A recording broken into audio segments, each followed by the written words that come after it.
kita terus berjuang beramal sampai pada posisi fisik tidak bisa diajak untuk beramal.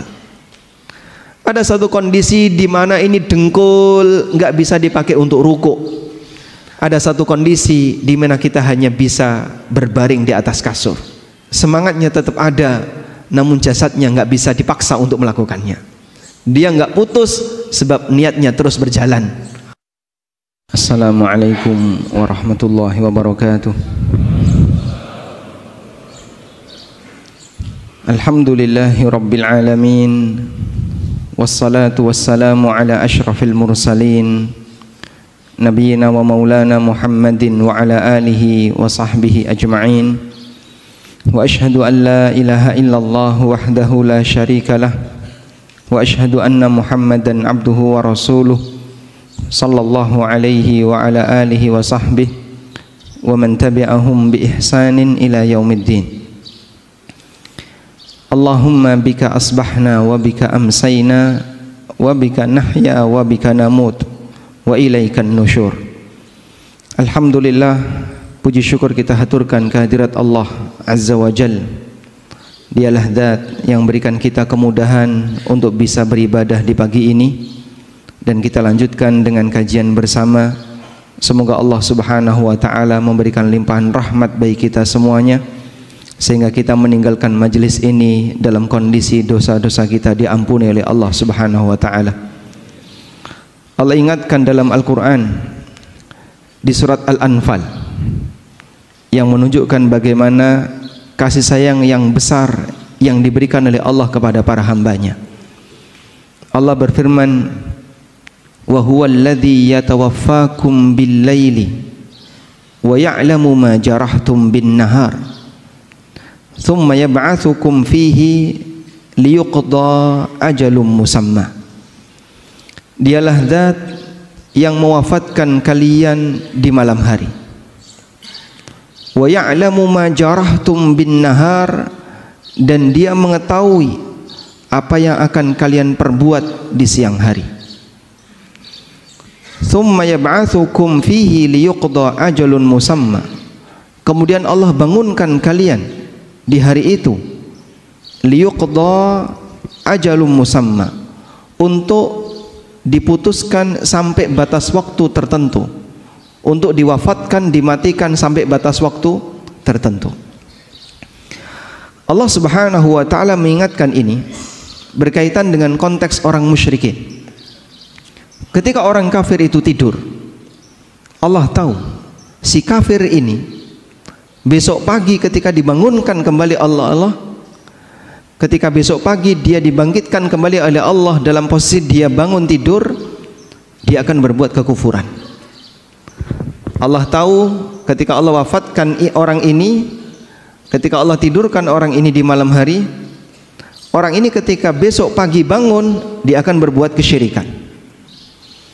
Tapi Allah Subhanahu wa taala tetap membangunkan dia.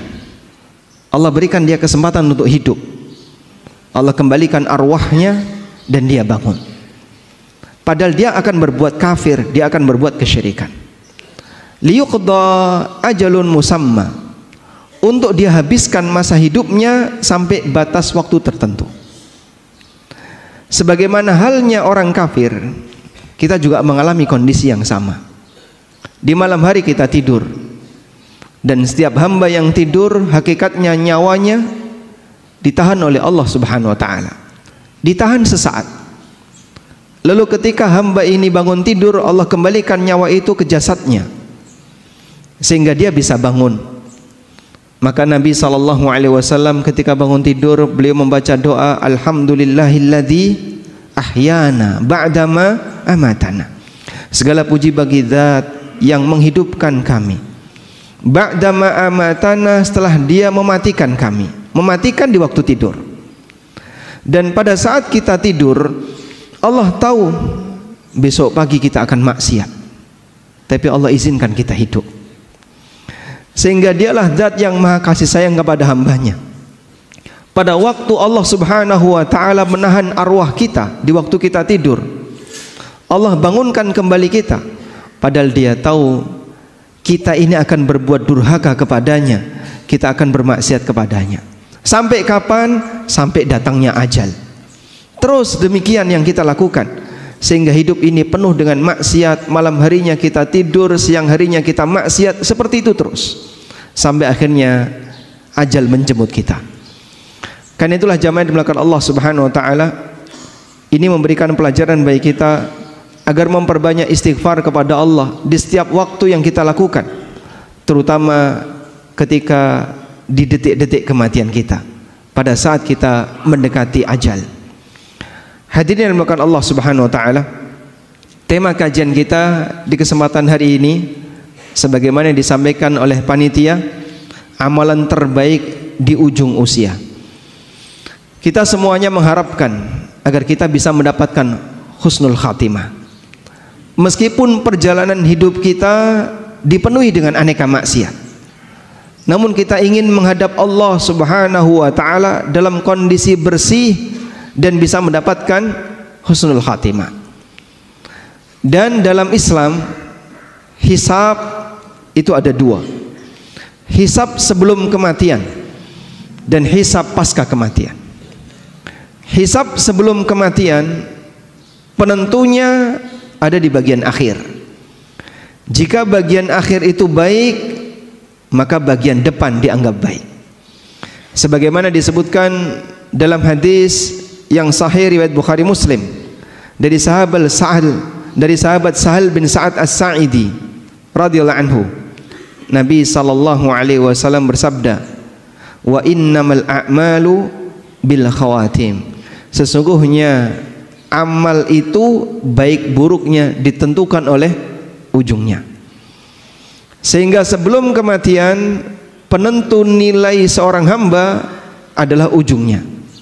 Apabila ujungnya baik, maka seluruh amalnya dianggap baik, dan sebaliknya, ketika ujungnya buruk, maka seluruh amalnya dianggap buruk. Berbeda dengan peraturan hisab pasca kematian. Hisab pasca kematian penentunya ada di depan, ada di awal. Sebagaimana yang disabdakan oleh Nabi sallallahu alaihi wasallam, awwalu ma yuhasabu bihil abdu min amalihi as-salah. Amal pertama yang nanti akan dihisab dari hamba besok di hari kiamat adalah salat. Apabila salatnya baik, maka seluruh amal dianggap baik. Sehingga awalan yang baik saat hisab di yaumil akhir menentukan untuk amal-amal setelahnya.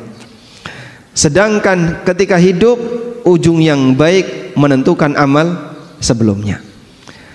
Kita berbicara untuk kondisi kita yang sedang hidup. Maka perjuangan kita sebagai hamba Allah yang taat sampai kapan jamaah? Sampai kita mati. Perjuangan kita sebagai hamba Allah yang taat kita lakukan sampai kita mati. Sehingga perjuangan kita adalah bagaimana caranya agar kita bisa mengakhiri hidup ini dalam kondisi sebagai hamba yang saleh. Sebab kita menjadi hamba Allah itu sampai mati.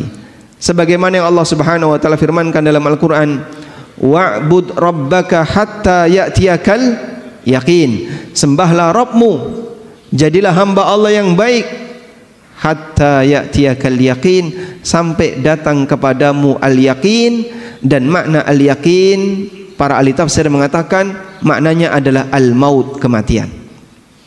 Sebagaimana yang dikutip oleh Al-Hafidz Ibnu Katsir dari Salim bin Abdullah bin Umar. Salim bin Abdullah bin Umar, cucunya Umar bin Khattab radhiyallahu anhu.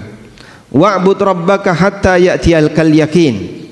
Sembahlah Rabbmu sampai datang kepadamu kematian. Kata Salim, huwa al-maut. Yang dimaksud di sini adalah kematian. Dan ini sejalan dengan firman Allah Subhanahu wa taala di surat Al-Muddatsir. Ketika Allah menceritakan penyesalan penduduk neraka. Penduduk neraka itu mengatakan, lam naku minal musallin wa lam naku nut'imul miskin wa kunna nakhudu ma'al khaidin wa kunna nukadzibu biyaumiddin hatta atanal yaqin. Dulu kami tidak pernah salat. Kami tidak pernah ngasih makan orang yang membutuhkan.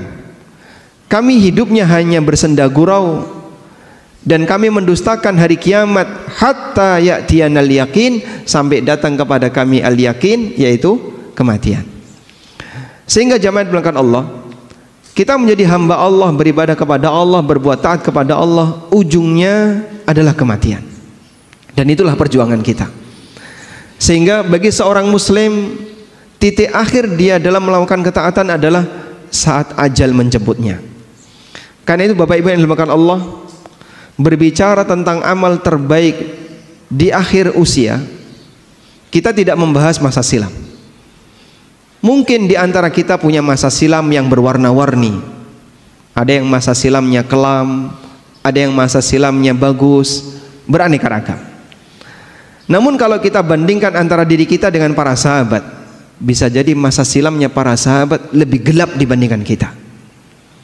Di antara sahabat ada yang pernah menyembah berhala. Di antara sahabat ada yang pernah minum khamr. Di antara sahabat ada yang bahkan pernah berusaha untuk membunuh nabinya sallallahu alaihi wasallam. Di antara sahabat ada yang membunuh sahabat yang lain. Seperti Al-Wasi membunuh siapa? Hamzah. Namun kemudian beliau masuk Islam dan kemudian beliau menebus dirinya, berperang di perang Yamamah melawan Musailamah Al-Kadzab, sampai akhirnya terbunuh di perang Yamamah. Sehingga para sahabat Nabi sallallahu alaihi wasallam orang yang masa silamnya sangat gelap, sebagian di antara mereka. Namun ketika cahaya Islam itu datang, mereka menjadi pahlawan-pahlawan bagi kaum muslimin, dan kita punya hutang budi bagi mereka. Sehingga dalam masalah ini kita tidak berbicara masa silam. Masa silam mungkin kita punya aneka masa silam yang berwarna-warni. Kalau berbicara berkaitan dengan amal terbaik, kita berbicara terkait masa saat ini dan bagaimana perjuangan ke depannya. Makanya dalam Islam kita tidak diajarkan untuk tenggelam dengan masa silam, tapi kita diajarkan untuk bersikap optimis berkaitan dengan masa mendatang. Selanjutnya jamaah berkat Allah Subhanahu wa taala.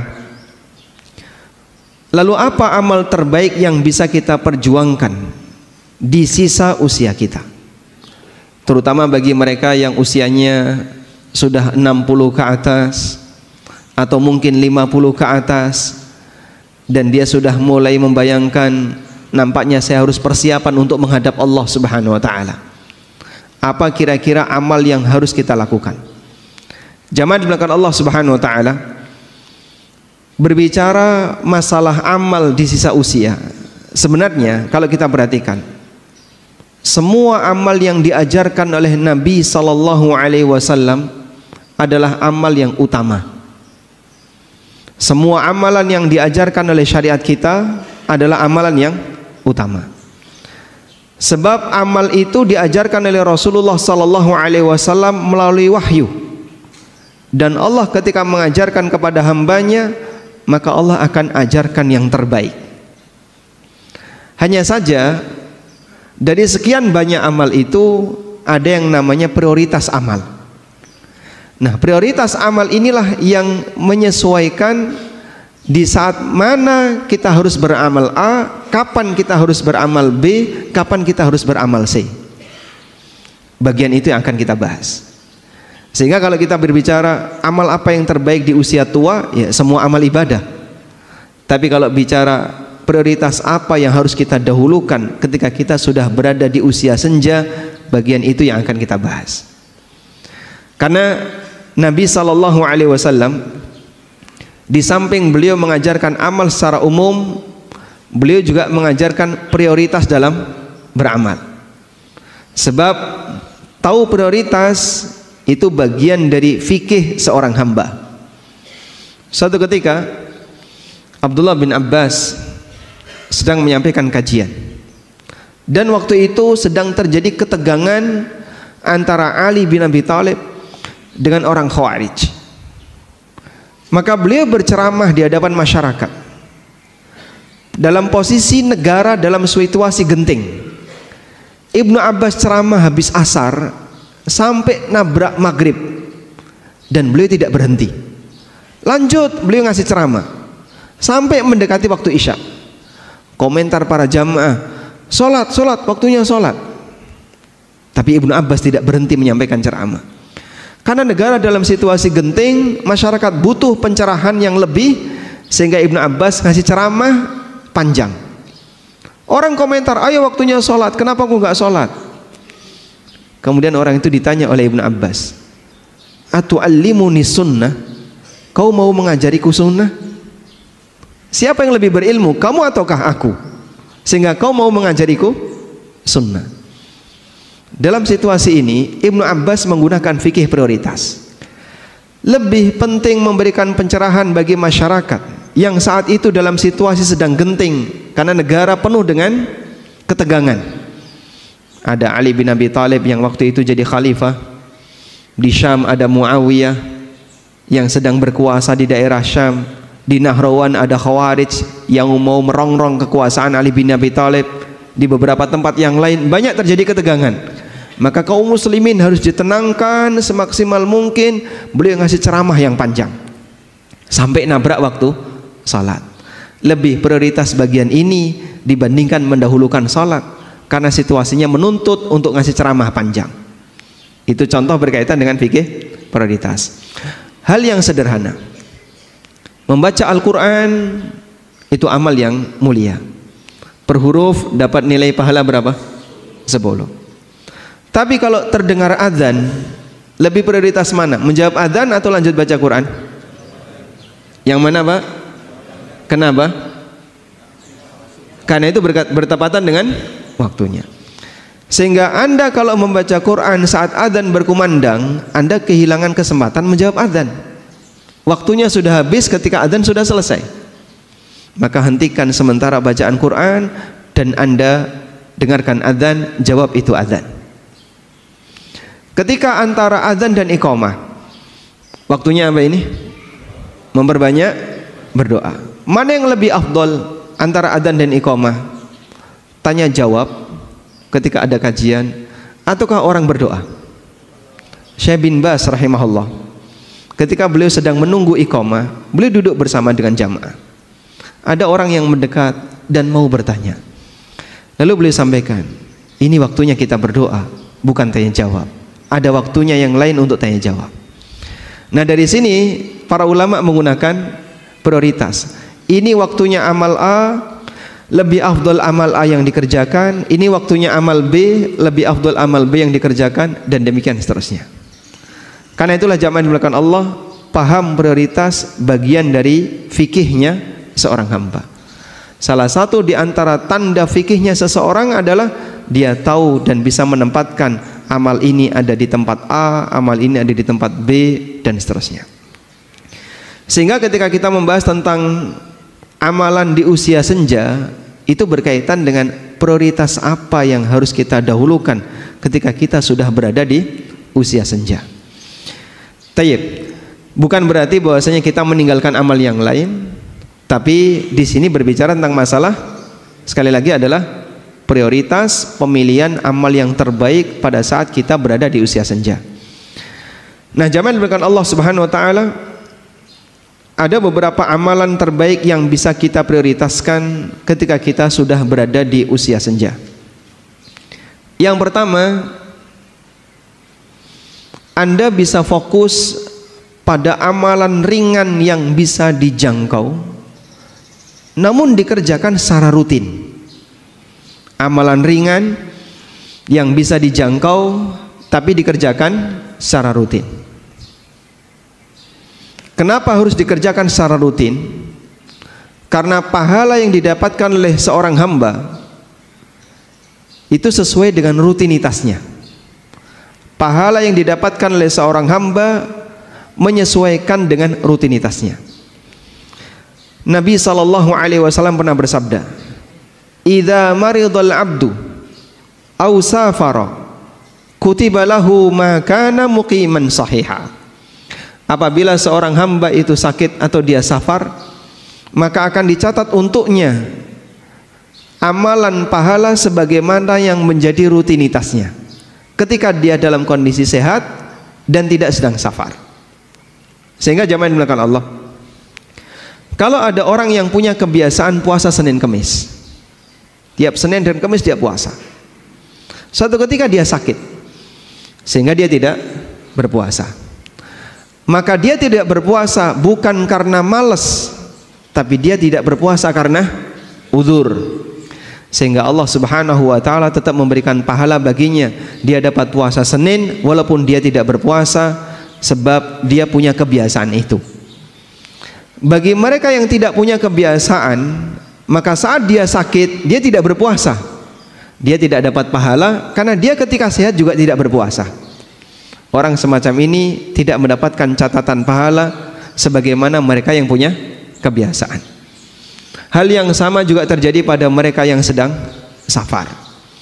Maka hadis yang menyebutkan apabila seorang hamba itu sakit atau safar, dia mendapatkan catatan pahala sebagaimana ketika dia sehat dan mukim, hanya berlaku untuk amalan yang menjadi rutinitasnya. Sehingga bapak-bapak misalnya atau ibu-ibu melakukan safar, dan musafir itu dianjurkan tidak sholat rawatib, sehingga sholatnya hanya yang wajib saja, sedangkan rawatib ditinggalkan, dan itu sunnah. Kita safar, ketika kita mukim, kita punya kebiasaan rawatib. Duhur kita rawatib, asar kita rawatib, demikian pula maghrib, isya dan subuh kita punya sholat rawatib. Pada waktu kita safar itu semuanya kita tinggalkan kecuali qobliyah subuh. Maka insya Allah pahala sholat rawatib tetap ada walaupun kita tidak mengerjakannya. Sebab kita tidak mengerjakan sholat rawatib ketika safar karena ini sesuai sunnah. Kita tinggalkan bukan karena kita tidak mau melaksanakan, tapi kita tinggalkan beralih dari satu sunnah ke sunnah yang lain, sehingga amal rutin ini tetap tercatat pahalanya. Baik, kita terus berjuang beramal sampai pada posisi fisik tidak bisa diajak untuk beramal. Ada satu kondisi di mana ini dengkul nggak bisa dipakai untuk ruku. Ada satu kondisi di mana itu paha nggak bisa nyanggah tubuh kita ketika berdiri, sehingga kita sholat sambil duduk. Ada satu kondisi di mana kita tidak bisa berangkat ke masjid. Ada satu kondisi di mana kita hanya bisa berbaring di atas kasur. Kita butuh tabungan untuk perjuangan di hari itu. Sampai kapan? Sampai Allah memberikan kemampuan kita untuk beramal.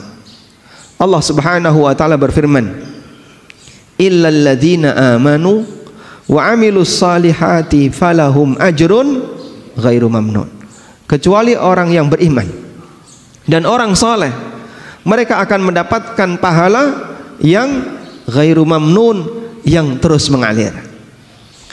Allah berikan pahala kepada hambanya yang mukmin sebagaimana pahala yang dijanjikan oleh Allah Ta'ala untuk nabinya sallallahu alaihi wasallam.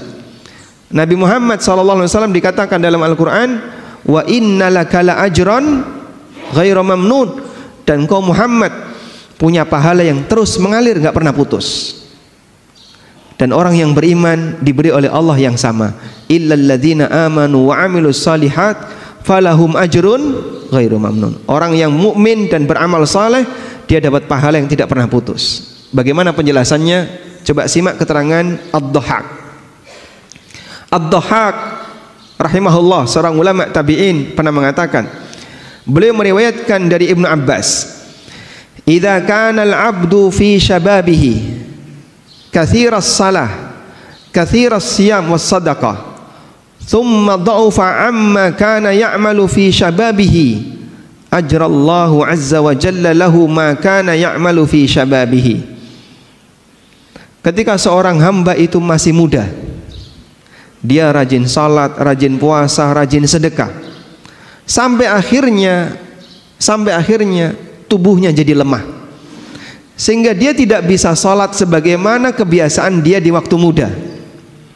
Maka Allah Subhanahu wa taala tetap ngasih pahala untuk dia di saat dia tidak mengamalkannya di usia tua. Sehingga sekali lagi jamaah, mungkin saat ini kita bisa datang hadir 5 waktu ke masjid, bolak-balik, selesai sholat kita pulang, nanti ada panggilan kita datang lagi, pulang lagi, ada panggilan kita datang lagi. Sampai batas waktu tertentu kita nggak bisa menghadiri panggilan itu. karena saya sudah nggak bisa keluar rumah, hanya bisa duduk di atas kursi, hanya bisa berbaring di atas kasur. Terdengar suara azan, pingin datang, fisik nggak bisa diajak. Terdengar panggilan untuk sholat, tapi badan nggak bisa berdirikan, hanya bisa duduk. Maka sesuai dengan kebiasaan kita, pada waktu kita masih kuat melakukannya, pahala itu terus mengalir. Itulah orang beriman dan beramal saleh, falahum ajrun ghairu mamnun. Mereka tetap mendapatkan pahala yang terus mengalir. Maka ketaatan dan ibadah ringan, mini habit, kebiasaan ringan tapi isinya ketaatan, yang kita lakukan jamaah, itu adalah tabungan di hari tua. Sehingga kalau ada orang yang bilang olahraga itu adalah tabungan kesehatan di hari tua, maka ibadah-ibadah yang ringan itu adalah tabungan di saat kita sudah tidak bisa lagi mengerjakannya. Bapak Ibu punya kebiasaan salat rawatib, puasa sunnah, qiyamul lail, atau ibadah-ibadah yang lain. Ini semuanya ada batasnya. Karena fisik hamba bisa jadi lebih pendek umurnya dibandingkan usia dia hidup. Sehingga orangnya masih hidup tapi fisiknya nggak bisa diajak. Semangatnya tetap ada, namun jasadnya nggak bisa dipaksa untuk melakukannya. Dia nggak putus sebab niatnya terus berjalan. Orang seperti inilah pahalanya tidak akan pernah putus. Walhamdulillah, itu anugerah yang diberikan oleh Allah kepada hambanya yang beriman. Allah subhanahu wa ta'ala tidak pernah menyia-nyiakan kebaikannya. Tabungan yang dia perjuangkan di masa mudanya tetap mengalirkan pahala sampai pun dia tidak bisa mengerjakannya. Qala Ibnu Abbas radhiyallahu anhu, Ibnu Abbas mengatakan, wa humul ladzina adrakahumul kibar la yu'akhadzuna bima amiluhu fi kibarihim. Ayat ini berkaitan dengan orang yang sudah mencapai usia tua. Dia tidak dihukum oleh Allah gara-gara dia tidak melakukan amalan disebabkan karena usia tuanya. Sebaliknya dia dapat pahala terus mengalir sesuai dengan kebiasaan dia di masa muda. Oleh karena itu jamaah, mumpung jasad ini masih bisa diajak untuk melakukan aneka amal yang beragam, maka kita isi masing-masing. Dalam masalah sedekah ada isinya. Dalam masalah sholat Anda punya kebiasaan sholat tertentu. Dalam masalah puasa ada amal sunnah tertentu. Diisi di semua cabang-cabang amal. Ringan tapi rutin. Insya Allah itulah yang nantinya akan menjadi sumber aliran-aliran pahala bagi kita di saat kita sudah tidak bisa lagi melakukannya. Karena itu jamaah dimuliakan Allah Subhanahu wa taala, Nabi SAW ketika beliau beramal, yang beliau lakukan apa Pak? Beliau lakukan secara rutin. Sebagaimana yang beliau katakan, wa inna ahabbal a'mali ilallah adwamuha wa in qalla. Sesungguhnya amal yang paling dicintai oleh Allah adalah amal yang paling rutin meskipun sedikit. Jangan berat-berat Pak, yang ringan, yang kira-kira bisa dirutinkan sampai batas jasad nggak bisa diajak lagi untuk melakukannya. Pak, kalau saya mau Daud gimana? Sekiranya Bapak terlalu keberatan dengan Daud, turunkan Senin Kemis. Saya masih kuat lebih dari itu. Baik, mungkin tambahkan 3 hari setiap bulan ketika Ayyamul Bid, sehingga Anda Senin Kemis plus Ayyamul Bid. Terlalu berat, sebaiknya tidak dilakukan. Diceritakan oleh Aisyah radhiyallahu anha, pernah satu ketika ada seorang wanita yang bernama Haula bintu Thuwaid datang ke rumahnya Aisyah. Dan waktu itu ada Rasulullah sallallahu alaihi wasallam. Lalu Aisyah menceritakan kepada Nabi sallallahu alaihi wasallam, "Hadhi Haula bintu Thuwaid, za'amu annaha la tanamul laila." Ini adalah Haula bintu Thuwaid.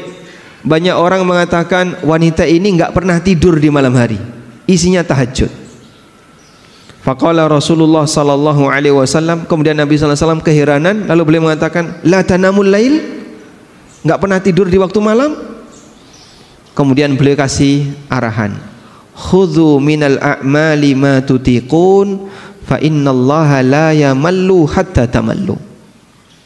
Ambil amal yang mampu untuk kalian rutinkan, karena Allah nggak pernah bosan sampai kalian bosan dalam beramal. Allah nggak pernah bosan untuk ngasih pahala kepada kalian sampai kalian bosan dalam beramal. Maksudnya gimana? Putus amalnya gara-gara dia kecapean. Maka akan lebih baik melakukan yang rutin tapi nggak putus, daripada yang ringan tapi nggak putus, daripada terlalu berat tapi putus. Sebab catatan kita ada pada rutinitas, bukan ada pada amal yang sifatnya borongan. Baik, ini yang pertama. Selanjutnya, prioritas yang kedua. Di saat kita sudah merasa bahwasanya kita sudah di sisa-sisa usia 60 tahun, 70 tahun, maka amalan yang ditekankan adalah memperbanyak bertaubat kepada Allah. Sebagaimana seorang hamba ketika mau menghadap Allah pada waktu salat, maka dia diperintahkan untuk melakukan taharah, bersuci dengan berwudu atau mandi, atau kalau nggak bisa dua-duanya, tayammum. Apa fungsinya taharah? Agar hamba menghadap Tuhannya dalam kondisi suci dari hadas dan suci dari najis, sehingga dia menghadap Allah dalam keadaan suci dan bersih lahiriah jasadnya, meskipun bisa jadi dia bawa dosa, belum suci batinnya. Tapi hamba diperintahkan untuk terus menghadap Allah dalam setiap keadaan, terutama ketika sholat wajib. Orang ketika mau ke tanah suci yang merupakan pusat kiblat, persiapan untuk menghadap Allah di tanah suci lebih jauh lagi. Di mana, Pak? Di mikot, dalam jarak 450 kilo kalau ngambil mikotnya dari Dzulhulaifah. Sehingga persiapan untuk beribadah di tanah haram sudah dilakukan 450 kilo. Dan di zaman Nabi SAW, di zaman para sahabat, perjalanan dari mikot Dzulhulaifah sampai ke kota Mekah butuh waktu kurang lebih 7 hari, sepekan, dalam kondisi memakai pakaian ihram, tidak boleh pakai wewangian, tidak boleh menggunakan pakaian berjahit yang membentuk lekuk badan, tidak boleh ini, tidak boleh ini, ada banyak sekali larangan, dan mereka bersabar untuk itu. Zaman sekarang orang naik bis 5 jam itu saja sudah merasa kelamaan, milih naik kereta 2 jam, dan itu persiapannya jauh. Sehingga zaman dibelakang Allah, untuk menghadap Allah kita butuh mensucikan diri. Orang mati menghadap siapa? Allah Azza wa Jalla. Ya ayyuhal insanu innaka kadihun ila rabbika kadhan famulaqi. Wahai manusia, sesungguhnya kalian itu sungguh mengalami kelelahan ila rabbika, menuju Rabbmu, famulaqi, sampai kalian ketemu Allah. Sehingga semua hamba ketika mati dia akan bertemu dengan Allah, dia menghadap Allah Subhanahu wa taala. Maka sebelum menghadap Allah, jika waktu masih hidup, kita diperintahkan untuk mensucikan jasad dari hadas dan najis. Maka pada saat kita menjelang mati, kita sucikan dengan banyak bertobat, kita bersihkan batin kita dari dosa. Inilah rahasia kenapa Allah Subhanahu wa taala memerintahkan nabinya sallallahu alaihi wasallam untuk memperbanyak bertasbih dan istighfar serta bertaubat setelah Fathu Mekah, dengan diturunkannya surat An-Nasr. Surat An-Nasr surat apa, Mas? Surat An-Nasr. Alam Nasrah. Ya? Wan Nasr idza jaa nasrullahi wal fath. Itu surat Al-Asr ya, wal Asr. Surat An-Nasr. Idza jaa nasrullahi wal fath. Wa ra'aitan nasa yadkhuluna fi dinillahi afwaja. Apabila telah datang nasrullah, pertolongan Allah, wal fath, dan fathu Makkah. Wa ra'aitan nasa yadkhuluna fi dinillahi afwaja. Dan kau lihat manusia, masyarakat, mereka masuk ke dalam agama Allah afwajan, secara berbondong-bondong. Ada sebagian imam yang keliru dalam membaca surat An-Nasr. Mereka baca kayak gini: wa ra'aitan nasa yadkhuluna fi dinillahi afwaja afwajan fasabbih bihamdi rabbika wastaghfir. Berhenti di afwaja betul, tapi ibtida ngulang di afwaja keliru. Karena kalau diulang afwajan fasabbih bihamdi rabbika wastaghfir, secara berbondong-bondong sucikanlah nama Rabbmu dan beristighfarlah, jadinya zikir jama'i.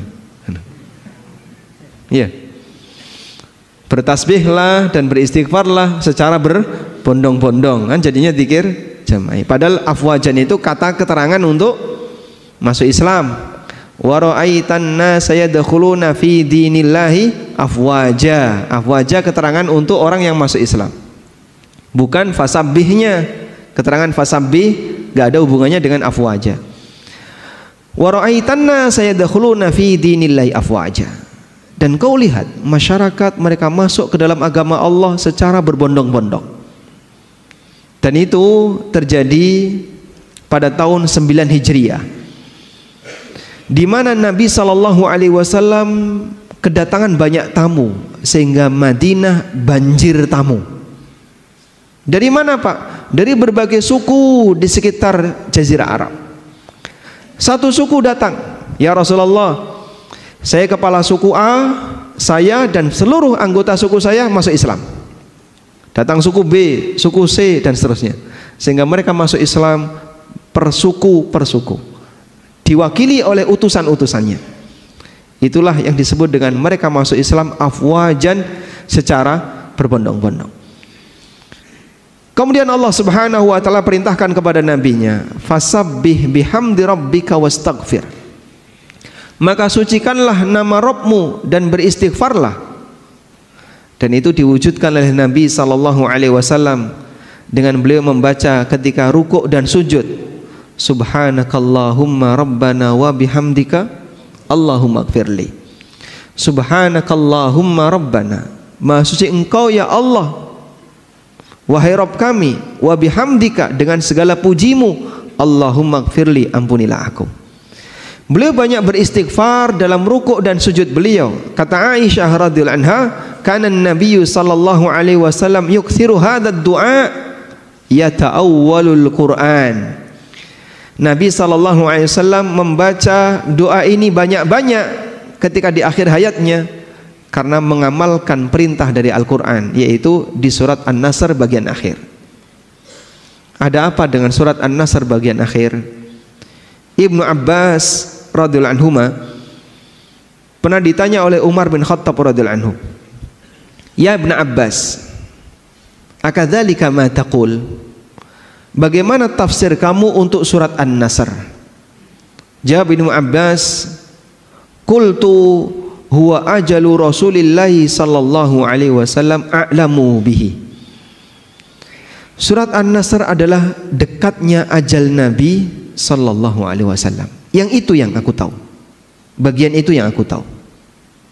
Kenapa Ibnu Abbas bisa menafsirkan surat An-Nasr idza jaa nasrullah sebagai tanda dekatnya ajal Nabi sallallahu alaihi wasallam? Oh, karena itu turun di akhir hayat beliau. Dari mana beliau tahu kalau itu turun di akhir hayatnya? Karena ketika ayat itu turun, sahabat nggak tahu kapan Rasulullah SAW meninggal. Tapi Ibnu Abbas memahami ini isyarat ajalnya Rasulullah SAW. Beliau memahami seperti ini. Apabila seluruh masyarakat sudah masuk Islam dan kota Mekah sudah ditaklukkan, berarti tugas Nabi sudah selesai. Dan kalau tugas Nabi sudah selesai, pensiun. Pensiunnya Nabi gimana Pak? Liburan? Atau kemudian punya rumah pensiunan? Tinggal di villa? Bukan. Menghadap Allah untuk menerima pahala. Sehingga ketika tugas seorang Rasul sudah selesai, maka sang Nabi akan menghadap Allah Subhanahu wa ta'ala. Maka turunnya surat An-Nasr pertanda tugas beliau sudah paripurna dan sebentar lagi beliau akan menghadap Allah. Dan betul, dari turunnya surat An-Nasr dengan wafatnya Rasulullah sallallahu alaihi wasallam kurang lebih selisihnya hanya setahun. Sehingga ini salah satu di antara bukti bahwa surat An-Nasr adalah ajal Rasulullah sallallahu alaihi wasallam. Di akhir ajal itulah Rasulullah sallallahu alaihi wasallam banyak bertobat kepada Allah, banyak mohon ampun kepada Allah. Karena ketika seorang hamba mengakhiri amalnya, maka kita disyariatkan untuk mengakhirinya dengan istighfar. Sebagaimana selesai sholat, apa yang kita baca, Pak? Astagfirullah, astagfirullah, astagfirullah.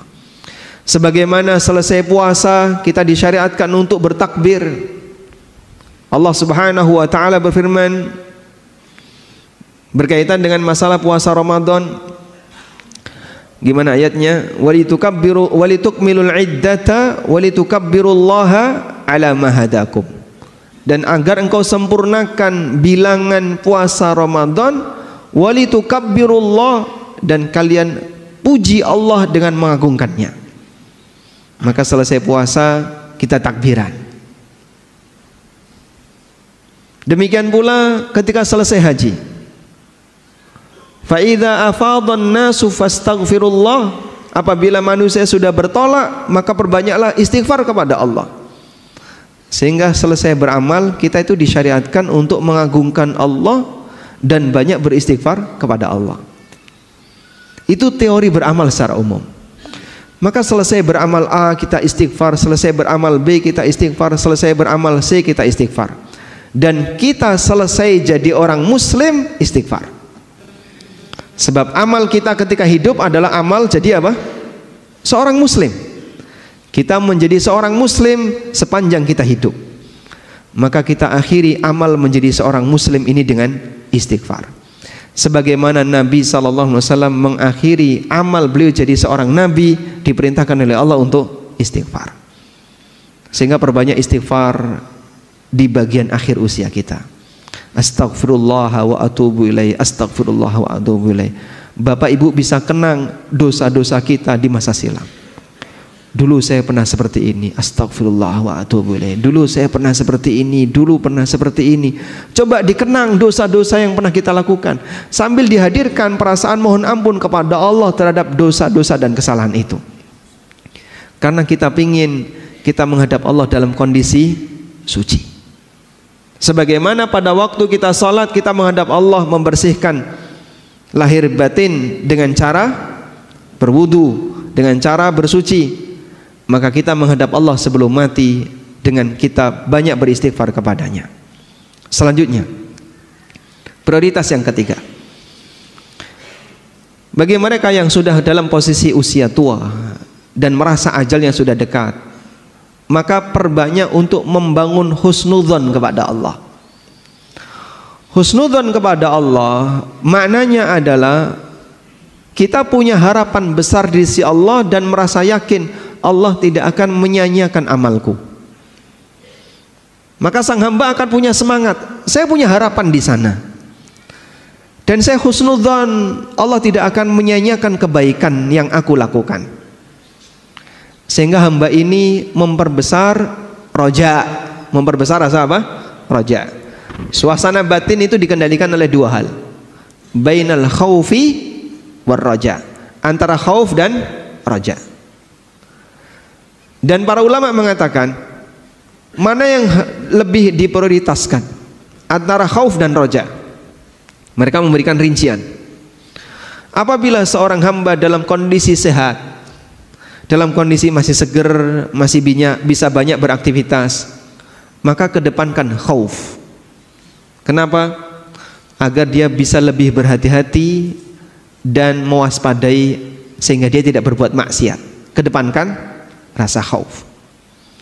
Sebab orang yang masih muda potensinya masih besar, mungkin dia nggak mikir mati, mungkin dia masih jauh mikir mengakhiri hidupnya, apalagi dia punya harapan besar dengan dunianya. Dalam posisi ini keinginan untuk berbuat maksiat cenderung besar, maka kedepankan perasaan khauf lebih dominan. Hati-hati, waspada, awas, jangan-jangan amalmu ini enggak diampuni oleh Allah, jangan-jangan dosamu tidak diampuni. Dengan cara demikian maka dia akan lebih waspada.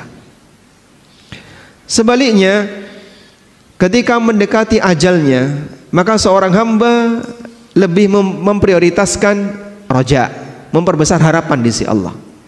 Kita mau pulang, dan ketika mau pulang kita berharap nanti bisa dapat pahala dari Allah, dikasih sesuatu yang indah oleh Allah.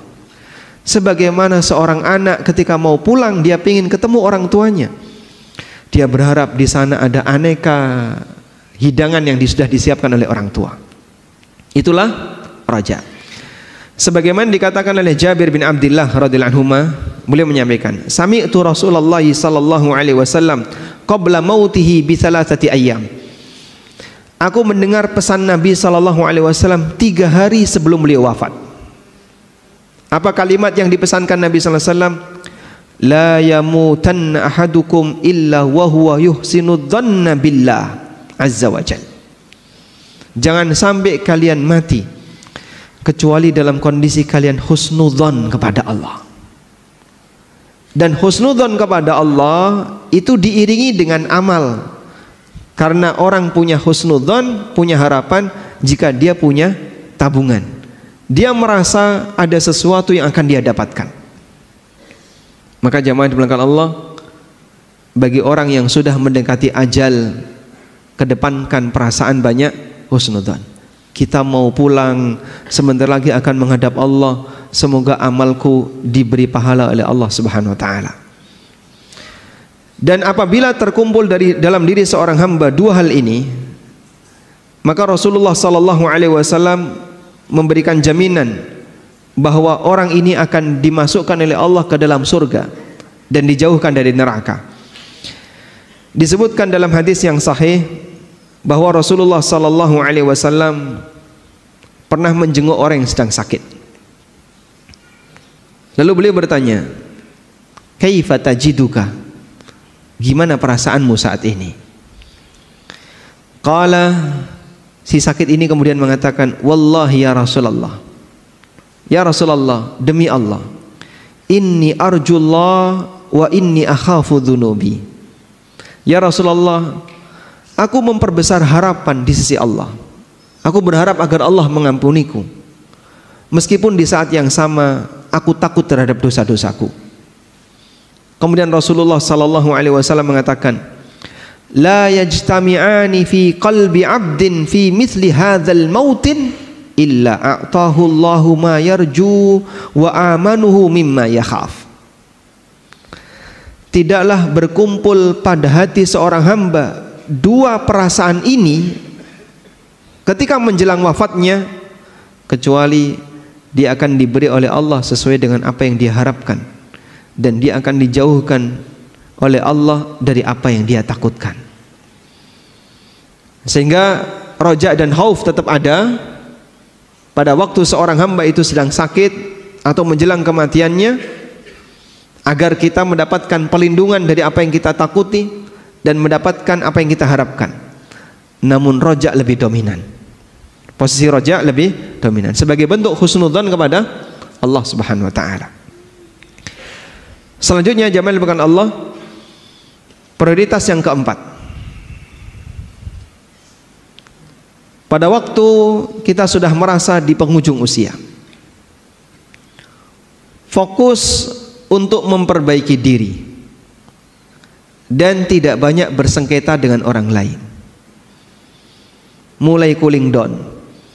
Yang barangkali dulu banyak gesekan dengan teman, banyak gesekan dengan tetangga, banyak gesekan dengan keluarga, banyak gesekan dengan anak, sekarang sudah mulai diturunkan. Ada waktunya bapak tidak harus jadi raja selamanya di keluarga. Ada waktunya ibu tidak harus jadi ratu selamanya ketika di keluarga. Barangkali ada di antara kita punya karakter pengen selalu menang sendiri, pengen selalu dihormati, pengen selalu berkuasa. Kalaupun tegang nggak mau kalah. Mungkin dulu kita seperti itu. Sudah saatnya ini diturunkan. Karena kita mau menghadap Allah, mau berpulang, jangan sampai ada hak orang lain yang belum selesai dan masih meninggalkan sakit hati, sehingga itu bisa menjadi sumber musibah di hari kiamat. Sebagaimana yang dipesankan oleh Imam Asy-Syafi'i rahimahullah, orang yang paling banyak menderita ketika di hari kiamat adalah orang yang paling banyak punya masalah dengan masyarakat. Beliau mengatakan, bi'sazad ilal ma'ad al-udwanu alal ibad. Sejelek-jelek bekal menuju akhirat adalah permusuhan dengan masyarakat.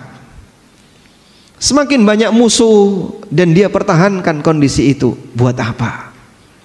Pak, sudah di usia 70 tahun, masih pingin selalu menang sendiri, masih pingin ngotot ini, rebutan ini, tanah sak jengkal saja sampai direwangi padu.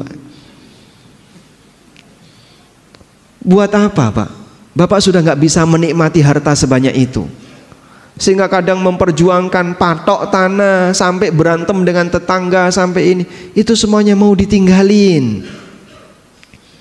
Ada yang rebutan hanya duit 200 ribu, 300 ribu sampai harus ngotot-ngotot, itu semuanya mau ditinggalin. Ngapain harus ngotot seperti itu? Sudah waktunya Pak mempersiapkan, kita mau pulang. Dan mungkin Bapak kalaupun menang nggak bisa menikmatinya, karena barangkali itu akan kita tinggalkan, yang menikmati orang lain. Anda yang capek tapi orang lain yang menikmatinya. Sudah saatnya ketegangan seperti ini kita tinggalkan, sehingga fokusnya adalah fokus saya mau memperbaiki diri saya, bukan malah mengajak debat, bahas politik rano pucuke gitu. Kamu pilih yang mana? Nggak akur dalam satu masjid gara-gara beda angka gitu. Yang satu nomornya A, yang satu nomornya B, hanya gara-gara beda angka sampai tegang. Pak, nggak lihat usia, Pak. Dapat apa yang kayak gini? Tapi kadang ada orang yang dia nggak sadar memperjuangkan sesuatu yang dia nggak dapat apa-apa. Padahal bisa jadi itu meninggalkan suasana sakit hati, permusuhan dibawa mati. Dan sering demikian. Maka jamaah yang dimuliakan Allah, mulailah untuk kemudian mengembalikan ke riset nol. Saya ingin mati tanpa membawa kezaliman, dan menjadi orang yang nol kezaliman luar biasa indahnya. Rasulullah sallallahu alaihi wasallam mengkondisikan seperti itu. Ada sebuah hadis yang diriwayatkan oleh Ad-Daruqutni, meskipun hadis ini dinilai dhaif oleh sebagian ulama. Rasulullah sallallahu alaihi wasallam ketika sakit di penghujung hayat beliau mengumumkan kepada para sahabat, ada nggak di antara kalian yang mungkin pernah saya pukul dan belum balas? Ukasyah bin Mihsan angkat tangan. Saya ya Rasulullah. Baik, silahkan sekarang kisos, balas itu pukulan. Ya Rasulullah, waktu Anda memukul saya kena kulit, karena saya waktu itu nggak pakai baju. Dan sahabat Pak, kondisi mereka kadang terbuka dada, itu biasa. Karena di waktu itu baju masyarakat seperti bajunya orang yang sedang ihram, pakai sarung di bawah, lalu pakai kain di atas, sehingga kadang terbuka. Maka Nabi SAW ketika berdoa terlihat putihnya ketiak beliau, bukan karena sobek lengannya ya, tapi beliau memakai pakaian seperti orang ihram, sehingga saat diangkat dadanya kelihatan. Dan di masa itu seperti ini biasa, sebab kain waktu itu barang langka dan mahal harganya. Maka Ukasyah bin Mihsan mengatakan, ya Rasulullah, waktu engkau memukul saya, waktu Anda memukul saya, kena kulit. Maka Nabi SAW melepas kain yang menutupi pundak beliau. Silahkan sekarang pukul, kisos. Semua sahabat sudah menahan, gantikan saya saja, jangan Rasulullah SAW. Apa kamu tega mau memukul Nabi SAW dalam situasi seperti ini? Tapi kisos nggak bisa digantikan. Subhanallah. Ukasha mendekat ke jasad Rasulullah SAW. Lalu beliau memeluknya, memeluk Nabi SAW. Dan nggak mungkin seorang sahabat tega memukul Rasulullah SAW. Pelajaran yang bisa kita ambil jamaah. Inilah contoh perjuangan seorang Nabi. Seorang Nabi, Pak. Apakah beliau punya kedzaliman terhadap umatnya? Nggak mungkin. Kalaupun Nabi mendidik umatnya, lalu kadang pendidikan itu mungkin dengan pukulan. Sebagaimana orang tua mendidik anak dalam posisi tertentu, kadang orang tua mukul. Itu orang tua disalahkan nggak, Pak? Ya? Tidak. Kenapa? Dia punya hak. Karena ini dalam rangka untuk pendidikan, meskipun ada batasannya. Tidak sampai pukulan yang membekas dan seterusnya. Rasulullah SAW melakukan itu, beliau punya hak, sebab beliau pendidik bagi seluruh umatnya. Namun beliau tidak ingin seperti ini jadi sumber masalah di akhirat. Beliau undang itu orang, silakan balas. Karena itulah jamaah dibilangkan Allah, datang beberapa sahabat menghadap Rasulullah SAW. Ya Rasulullah, laqad ghala si'ru. Ya Rasulullah, harga barang pada naik. Terjadi inflasi di zaman Nabi SAW. Fasa'ir lana, tolong turunkan harga untuk kami. Apa jawab Nabi SAW? Innallaha huwal qabidul basitul musa'ir. Sesungguhnya Allah itu zat yang melapangkan dan menyempitkan rizki para hambanya. Wa inni la arju an alqallah wa laysa alayya madlamatun fi damin wala mal. Dan aku ingin menghadap Allah Subhanahu wa ta'ala dalam kondisi tidak ada satupun kezaliman yang masih melekat pada diriku, baik berkaitan dengan masalah harta maupun masalah darah. Maka Rasulullah SAW tidak pernah menumpahkan darah seorang muslim siapapun sampai beliau meninggal. Dan beliau tidak pernah mendolimi harta muslim yang lain sampai beliau meninggal. Sampai ketika diminta untuk nurunin harga, Rasulullah SAW nggak mau. Kenapa, Pak? Kenapa beliau nggak mau? Khawatir mendolimi pedagang. Sehingga saat harga naik itu kan kadang terjadi karena keseimbangan demand and supply. Kebutuhan banyak, sementara stoknya kurang, naik. Dan itu takdir Allah, di luar kuasa Rasulullah SAW. Dan beliau tidak disalahkan berkaitan dengan musibah, karena itu takdir Allah. Tapi kalau beliau turunkan, ada pedagang kulaknya mahal, gara-gara kebijakan beliau menurunkan harga, jadi harus diturunkan, rugi ini pedagang. Beliau takut pedagang ini nuntut di akhirat. Beliau sampai takut pedagang ini nuntut di akhirat. Coba bayangin mereka yang memegang kebijakan masalah ini, bahkan termasuk mereka yang punya wewenang, sehingga melakukan audit, berapa harus bayar, sekian miliar. Pusing itu pedagang, duit dari mana, saya harus bayar ini dan seterusnya. Tapi kemudian tiba-tiba diambil sekian miliar. Orang ini sakit hati, bisa jadi dia akan nuntut di akhirat. Maka jamaah belakang Allah Subhanahu wa taala, Rasulullah sallallahu alaihi wasallam menjadi orang yang selalu punya prinsip riset untuk semua dosa kepada makhluk, sehingga beliau menghadap Allah dalam kondisi nol kezaliman. Mulai banyak untuk bersikap tasamuh, memberikan toleran, ngasih maaf dan minta maaf di bagian penghujung hayat, karena kita tidak ingin kita membawa dosa dengan makhluk pada saat kita menghadap Allah Subhanahu wa taala, yang nanti itu menjadi sumber qisas di yaumil akhir, mengurangi pahala yang pernah kita perjuangkan. Sehingga barangkali di antara Bapak Ibu yang punya kebiasaan gerenengi orang, gunjing, ghibah, mulai saatnya untuk diselesaikan. Wallahu a'lam. Pun juga Bapak. Baik. Nah, baik, demikian yang bisa kita sampaikan sebagai pengantar. Semoga bermanfaat. Di sisa waktu insyaallah kita gunakan untuk tanya jawab. Wassallallahu ala nabiyyina Muhammadin wa ala alihi wa sahbihi wasallam. Rekan-rekan yang ingin punya waktu sampai dengan jam 6.15 masih bisa tadi. 15. Silakan saya bacakan.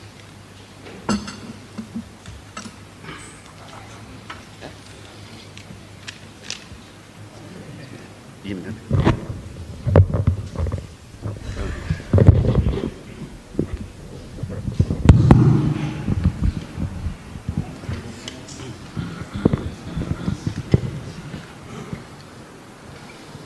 Assalamualaikum warahmatullahi wabarakatuh. Waalaikumsalam warahmatullahi wabarakatuh. Izin bertanya Ustadz, sebagai muslim yang baru mengenal keutamaan amalan sunnah di usia yang telah senja, mohon nasihat dan motivasinya Ustadz. Banyak sekali lingkungan yang mencibir dan kurang suka dengan kita yang berjenggot dan bercelana cingkrang. Meskipun kami tahu hal tersebut adalah bagian dari sunnah Nabi Shallallahu Alaihi Wasallam, apakah bunyi dalilnya hadis akan hal tersebut? Syukron barakallahu fikum. Nah,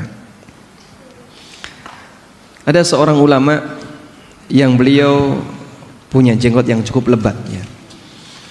Dalam posisi sakit karena beliau sudah sepuh. Beliau sudah ya usia mungkin di atas 70-an tahun. Dalam posisi sakit yang itu merupakan sakit yang mengantarkan kepada wafatnya beliau. Dokter menyarankan untuk kepentingan medis sebaiknya jenggot Anda dicukur. Lalu beliau sampaikan, saya tidak mau menghadap Allah dalam kondisi tidak mengikuti sunnah Nabi SAW dalam penampilan. Sehingga bertahan berpenampilan sesuai sunnah itu bagian dari perjuangan. Maka beliau meskipun sudah diminta oleh pihak dokter, ini dalam rangka untuk kepentingan medis, bagaimana kalau jenggotnya dicukur? Beliau milih tidak, saya nggak mau, bertahan seperti ini saja. Kalaupun saya mati dalam posisi tetap bertahan di atas sunnah. Kalaupun saya hidup kembali dan Allah kasih kesembuhan, itu semuanya datang dari Allah Subhanahu Wa Taala. Baik. Karena Nabi SAW menyebutkan dalam banyak hadis yang sahih, khaliful yahud wa'aful liha, jangan tiru Yahudi, biarkan jenggot. Jadi beliau minta biarkan jenggot. Biarkan itu artinya udah nggak usah diganggu, biarin aja. Baik, ada perintah khusus sebagai penjelasan perintah umum. Maka melaksanakan perintah umum bentuknya adalah dengan melakukan yang khusus. Contohnya kayak gini, orang tua ngasih perintah kepada anaknya, wahai si A, anaknya namanya si A ya, A, nanti kalau ada tamu, muliakan tamu, kasih makan. Ada berapa perintah ini? 2. Perintah umum, apa perintah umumnya? Muliakan tamu. Apa perintah khusus? Ngasih makan. Maka disebut sebagai telah memenuhi perintah umum orang tua, yaitu memuliakan tamu, jika anak ini melakukan perintah khusus. Datang tamu, dikasih suguhan, dikasih handuk suruh mandi, dikasih minum, tapi nggak dikasih makan. Udah? Tamunya pulang, anak lapor kepada bapak, Pak, tadi ada tamu, tak kasih minum, tak kasih suguhan ya, tapi nggak tak kasih makan. Suguhannya minuman ya, tak kasih minuman tapi nggak tak kasih makan, tak suruh mandi, suruh istirahat. Apakah berarti anak sudah melaksanakan perintah orang tua? Belum. Kenapa belum? Karena perintah khususnya belum dikerjakan. Maka jika Nabi SAW meminta khaliful yahud, jangan tiru Yahudi, wa'aful liha, biarkan jenggot, maka melaksanakan perintah umum yaitu agar kita tidak niru Yahudi, bentuknya adalah dengan melaksanakan perintah yang kedua. Paham di sini? Baik. Karena bagian dari prinsip syariat, ketika syariat ini datang, syariat ini mengajarkan beda dengan Yahudi dan Nasrani.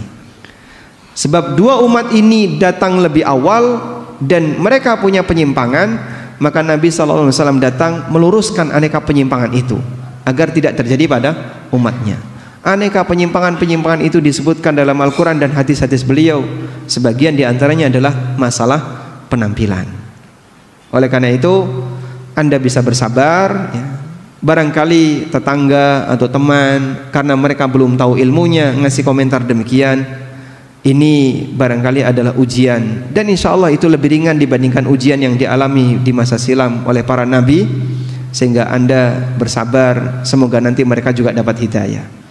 Nah, Assalamualaikum Ustadz. Waalaikumsalam warahmatullahi taala. Izin bertanya Ustadz, sebagian kajian sunnah terkadang juga menabrak waktu isya. Kajian berhenti sejenak untuk adzan isya, kemudian kajian dilanjutkan, salat isya diakhirkan. Terkait fikih prioritas ibadah yang Ustadz sampaikan, mana yang lebih utama? Selesaikan kajian baru lanjut sholat isya, atau sholat isya dulu baru lanjut kajian? Jazakumullah khairan Ustaz. Baik. Mungkin barangkali pertanyaannya saya alihkan. Mana yang lebih sesuai sunnah? Adzan, kemudian kajian, qomatnya diakhirkan. Mungkin masih setengah jam atau bahkan 1 jam. Masuk isya jam 7, qomatnya jam 8, karena ada kajian. Ataukah adzannya ditunda sehingga nanti mepet dengan iqamat pada waktu pelaksanaan sholat isya jam 8, atau adzan tepat waktu lalu iqamat terus sholat? Mana yang lebih sesuai sunnah? Ya, baik. Jika kita menginginkan agar kajian ini selesai terlebih dahulu, materi rampung, sehingga jamaah bisa mendapatkan materi secara utuh, tidak putus, maka kajian silahkan lanjut. Dan yang lebih sesuai sunnah, adzan itu mepet dengan iqamah.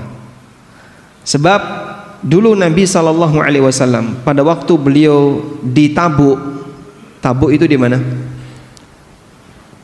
Di Arab ya. Di utara Madinah. Jarak di masa silam perjalanan 1 bulan. Beliau ketika di Tabuk itu beliau singgah di beberapa tempat, singgah sekian hari, pindah lagi sekian hari, pindah lagi sekian hari. Dalam situasi musim yang sangat panas, mereka berteduh di bawah tenda. Saat Bilal mau keluar untuk adzan zuhur, tepat waktu, pas masuk awal waktu zuhur, ditahan oleh Nabi SAW, jangan adzan. Akhirnya Bilal kembali masuk. Mau keluar lagi, ditahan lagi. Hatta tafi'at tulul, sampai kerikil itu keluar bayangan. Kerikil keluar bayangan itu berarti matahari sudah cukup ke barat. Karena kalau benda tinggi bayangannya gampang kelihatan, tapi kalau benda kecil itu bayangannya lebih susah kelihatan. Kerikil, benda kecil ya, kerikil keluar bayangan, berarti matahari sudah sangat ke barat. Baru Nabi SAW mengizinkan Bilal, sekarang silakan adzan. Akhirnya Bilal adzan, lalu iqamah salat duhur, sehingga beliau mengakhirkan salat duhur dan adzannya diakhirkan. Baik, karena itu Al-Hafidz Ibnu Hajar rahimahullah ketika menjelaskan hadis ini, beliau menyampaikan sunnah berkaitan dengan orang yang mau mengakhirkan salat, maka adzannya juga diakhirkan. Sehingga kalau sholatnya tengah malam, sholat isya di sini mau tengah malam berjamaah, boleh nggak Pak? Boleh. Maka nanti adzannya bagian akhir, bukan ditaruh di depan. Wallahu a'lam. Nah sekarang bagian kajiannya, lebih baik mana? Kajian selesai atau sholat isya dulu? Ini mempertimbangkan mana yang lebih maslahat. Kalau lebih maslahat, isya dulu. Misal, Pak, jamaah di sini heterogen, nggak semuanya orang paham sunnah, sehingga kalau kajian lanjut, sholat isya ditunda, mungkin ada yang mau safar, ada yang datang belum makan malam, ya, karena dia makan malamnya setelah sholat isya, sehingga dia datang berharap iqamat sholat isya bisa pulang. Begitu dia datang kok masih ada kajian, nunggu dulu, wah saya buru-buru, saya pengen ini, pengen itu, maka mungkin dengan pertimbangan ini sebaiknya langsung sholat. Atau yang kedua, enggak, di sini sudah terkondisi. Yang hadir di sini memang sudah siap untuk belajar. Dan mereka lebih senang satu paket ilmu disampaikan, selesai baru sholat. Maka mungkin sholat isya'nya bisa ditunda dan diselesaikan kajiannya. Dan seperti ini kembali kepada kebijakan takmir. Wallahu a'lam. Ustadz, mohon bertanya mengenai pembagian waris sesuai syariat. Seorang laki-laki bujangan tidak mempunyai istri dan anak, meninggal dunia, meninggalkan satu saudara laki-laki dan perempuan sekandung, seayah dan seibu. Dua, saudara laki-laki dan perempuan seayah dan lain ibu. Tiga, bibi atau adik dari ayah. Bagaimana pembagian warisannya? Baik, dari 3 jalur jenis atau 3 jalur ahli waris tadi ya, saudara kandung, saudara seayah, dan bibi dari ayah. Pertama saya sebutkan dulu, bibi dari ayah ini namanya dzawil arham. Dzawil arham itu bukan ahli waris, keluarga jauh yang dia tidak dapat warisan namanya dzawil arham, dan dzawil arham bukan ahli waris, sehingga dzawil arham nggak dapat warisan sama sekali. Yang kedua, apabila ada saudara kandung dan saudara seayah, maka saudara kandung menghijab saudara seayah, menghijab, menutupi saudara seayah, sehingga saudara seayah nggak dapat warisan. Sehingga dari penjelasan tadi, yang dapat warisan hanya saudara kandung laki dan perempuan, dibagi 2:1. Wah Pak, nanti terus saudara yang lain, bibinya, mereka iri dong Pak, nggak dapat apa-apa. Ya memang mereka nggak dapat apa-apa secara aturan hukum waris. Namun sekiranya dalam rangka untuk menutupi suasana perasaan yang nggak enak, dianjurkan bagi yang dapat warisan ngasih sebagian kepada yang nggak dapat warisan. Ya entah mungkin 10% atau sekian persen, ini saya kasihkan hadiah dari kami untuk Anda karena kita sama-sama saudara. Meskipun mereka terhijab dengan saudara kandung, saudara sebapak terhijab dengan saudara kandung. Wallahu a'lam. Assalamualaikum.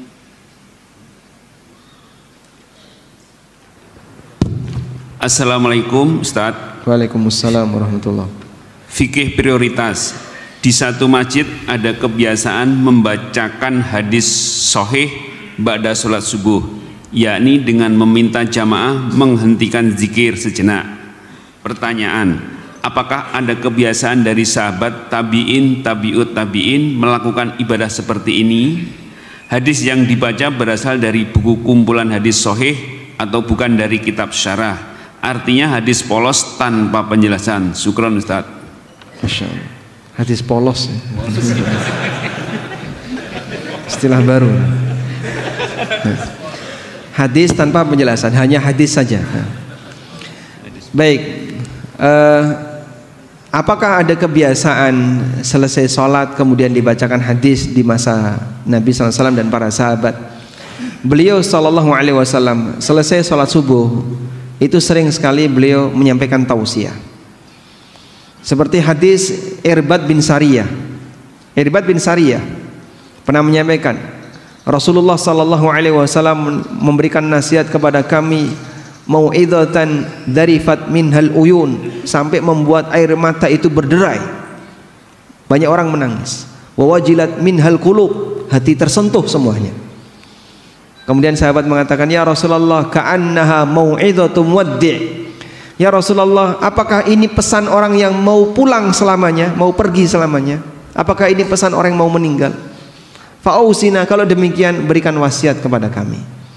Lalu beliau ngasih wasiat, alaikum bisunnati wa sunnatil khulafa'ir rasyidin al-mahdiyina min ba'di addu 'alaiha bin nawajid. Hadis yang ma'ruf ya.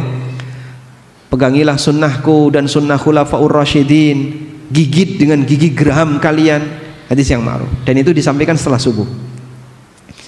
Rasulullah SAW juga kadang selesai subuh tanya kepada sahabat, siapa di antara kalian yang punya mimpi? Silakan ceritakan. Barangkali aku bisa mentakwil. Maka ada yang cerita tentang mimpinya, lalu ditakwil oleh Nabi sallallahu alaihi wasallam. Kalau nggak ada yang lapor, maka beliau sendiri yang bercerita tentang mimpinya. Aku bermimpi seperti ini. Kemudian beliau jelaskan mimpinya. Dan mimpi Nabi itu wahyu. Sehingga Rasulullah sallallahu alaihi wasallam menawarkan takwil mimpi, dan beliau terkadang juga menceritakan tentang mimpi beliau, dan itu setelah subuh. Kadang Nabi sallallahu alaihi wasallam menyampaikan nasihat tertentu setelah subuh. Maka ba'da subuh itu forum ilmu di Masjid Nabawi. Dan sampai sekarang seperti itu masih berlanjut. Sebagaimana ba'da maghrib juga jadi forum ilmu. Karena itu kalau sekiranya pembacaan hadis dan menunda waktu Anda untuk berzikir sejenak, saya kira ini tidak sangat mengganggu. Karena baca hadis tanpa syarah hanya sebentar. Sehingga kalau bicara prioritas, insya Allah baca hadis Anda bisa dengarkan dengan seksama dan perhatikan ini sabda Nabi SAW. Atha bin Abi Rabah pernah datang seorang anak SMP, Pak. Kemudian bilang kepada Atha, wahai Imam Atha, saya mau membacakan hadis kepada Anda. Kemudian beliau duduk dengan rapi, nunduk didengerin, silahkan dibacakan. Selesai anak ini membacakan hadis, pergi dia. Lalu Atha mengatakan, laqad sami'tu hadzal hadis qabla ayyulada hadzal sabi. Aku sudah mendengar hadis ini sebelum anak ini dilahirkan. Tapi beliau tetap mendengarkan dengan seksama karena ini sabda Rasulullah sallallahu alaihi wasallam. Abdi dalam, Pak, orang keraton, kalau ada sabda keraton, diem dia, nunduk mendengarkan. Sebagai bentuk penghormatan, padahal itu yang dibacakan surat dari sultan kepada seluruh abdi dalam misalnya.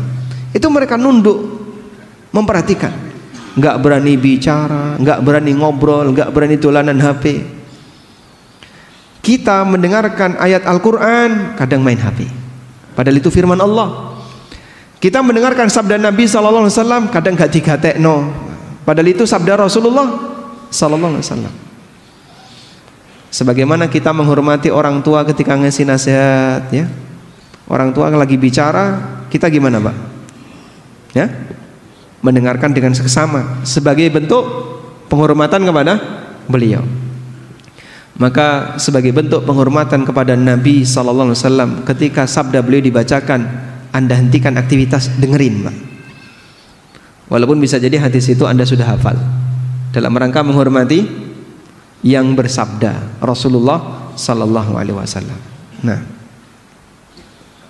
Bismillah, assalamualaikum Ustaz. Waalaikumsalam warahmatullahi. Ahwan izin bertanya, ada yang mengganggu pikiran seseorang, pikiran sekarang ana, tentang segala kesusahan-kesusahan hidup yang dialami, kesusahan dalam urusan pekerjaan dan segala usaha yang lain. Sementara seorang itu sudah merasa melakukan amal-amal saleh dan berdoa. Apakah segala doa-doa itu tidak ada manfaatnya? Jazakallahu khair. Nah, memang ujian harta itu bentuknya ada dua, Pak. Ujian kekayaan dan ujian kemiskinan. Dan bisa jadi yang kedua lebih berat dibandingkan yang pertama. Makanya kadang ketika jamaah itu ditanya, Anda lebih siap yang mana? Jadi kaya bersyukur atau miskin yang sabar? Ijma, nggak usah dijawab, Pak, ya. Saya sudah tahu jawabannya. Ijma, Anda pasti pilih kaya bersyukur. Karena kita nggak kebayang, saya belum siap untuk jadi miskin. Jadi miskin rasanya berat sekali. Jadi orang yang penuh dengan musibah ekonomi itu rasanya berat, sehingga Anda merasa nggak sanggup untuk bersabar. Meskipun dua-duanya ujian, baik kaya maupun miskin, dua-duanya ujian. Tapi bagi para sahabat, mereka itu punya kecenderungan kadang lebih milih sabar daripada syukur. Seperti yang terjadi pada Abu Dzar radhiyallahu anhu. Beliau pernah mengatakan, atau dalam keterangan yang lain Abu Darda, beliau pernah mengatakan, Abu Darda mengatakan, al-maradu ahabbu ilayya minas sihah wal faqru ahabbu ilayya minal ghina. Sakit lebih saya sukai daripada sehat. Jadi tiap hari sakit, nek gak watuk pilek, ditemek watuk misalnya. Tiap hari sakit lebih saya sukai daripada saya sehat. Miskin lebih saya sukai daripada kaya. Kenapa? Karena beliau punya kondisi, saya itu merasa dekat dengan Allah saat dapat musibah, dan itu merasa lebih nikmat bagiku dibandingkan ketika saya dapat nikmat berupa harta. Jadi suasana kenikmatan itu adalah kedekatan dia dengan Allah. Dengan musibah ini, dengan miskin ini saya bisa nangis. Dengan musibah ini saya bisa berdoa. Dengan musibah ini rasanya saya dekat dengan Allah. Dengan musibah kita bisa menghadap Allah lebih serius. Coba kalau nggak ada kayak gini ya, bisa jadi orang lupa untuk mendekat kepada Allah. Itu sahabat. Kita mungkin nggak bisa demikian. Namun kalau misalnya Anda menghendaki, Pak, saya berharap agar ekonomi ini nggak jadi ujian bagi saya, agar kondisi ekonomi ini nggak jadi ujian bagi saya. Mungkin ini nggak bisa, karena masalah ujian itu Allah yang milih dan Allah yang menentukan, bukan kita. Maka yang lebih penting adalah bukan terhindar dari ujian, sebab hidup ini pasti ujian. Tapi yang lebih penting adalah bagaimana cara menghadapi ujian, bagaimana mensuasanakan batin ketika menghadapi ujian. Anda berdoa, mungkin doa Anda nggak kunjung dikabulkan. Bagi sahabat itu lebih penting daripada dikasih lalu putus doanya. Sebagaimana Umar bin Khattab radhiyallahu anhu. Bagi saya bukan dikabulkan doa yang penting, namun diberi kekuatan berdoa itulah yang penting. Sebab doa seorang muslim kalaupun tidak diwujudkan dalam kehidupan dia di dunia, jadi simpenan di mana? Jadi simpenan di akhirat. Sebagaimana disebutkan dalam hadis riwayat Muslim, ma idza yad'ul muslimu bida'watin, apabila seorang muslim berdoa yang selama doa itu lam yakun fihi ismun wala qati'atu rahim, tidak ada isi dosa dan tidak memutus silaturahmi, maka Allah wujudkan doa itu menjadi salah satu dari 3 pilihan. Allah kabulkan doa itu, atau Allah simpan di akhirat, atau Allah jadikan sebagai pengganti dari musibah yang andaikan musibah itu terjadi nilainya sebagaimana nilai doanya, sehingga dia tidak mengalami kecelakaan, dia tidak mengalami sakit. Andaikan dia sakit, biaya yang harus dia keluarkan sama dengan rizki yang dia minta, bahkan bisa jadi lebih besar. Sahabat ketika mendengarkan ini, mereka langsung mengatakan, idzan nukthir ya Rasulullah, kalau begitu saya perbanyak doa ya Rasulullah. Kata Nabi SAW, Allahu aktsar, Allah lebih kaya dibandingkan apa yang kalian minta. Maka ada orang yang berdoa lalu dikabulkan, selesai doanya. Ada orang yang berdoa tapi gak dikabul-kabulkan, berhenti gak doanya? Ada yang berhenti, ada yang tidak. Nah yang tidak berhenti inilah yang baik. Sehingga ketika dia sering ngetuk pintu, hampir saja akan dibukakan. Wallahu a'lam. Terakhir untuk ini nanti Bapak yang mau langsung nanti di sini ya, satu ya. Oh ya. Sudah ya. Saat usia tua kita harus cooling down. Gimana kita menyikapi anak yang susah mau sholat atau ngaji atau berhijab syar'i? Kadang-kadang saya harus debat selalu. Bagaimana Ustaz? Nah. Baik. Ini berkaitan dengan perjuangan kita untuk melindungi diri kita dan anak kita dari neraka. Bagian ini Anda pertahankan sehingga tidak ada toleransi. Perjuangan Nabi Nuh untuk menyelamatkan anaknya sampai kapan? Sampai anaknya mati. Demikian pula perjuangan Nabi Muhammad SAW mengingatkan keluarganya sampai beliau wafat. Sehingga beliau berpesan, la taj'alu qabri 'idan, jangan kau jadikan kuburanku sebagai tempat perayaan. Jangan jadikan kuburanku sebagai masjid. Itu di detik-detik terakhir. Nabi Ibrahim alaihissalam mewasiatkan anaknya untuk jadi muslim ketika beliau mendekati wafat. Wa wassa biha Ibrahimu banihi wa Yaqubu ya baniya innallaha astafa lakumuddin fala tamutunna illa wa antum muslimun.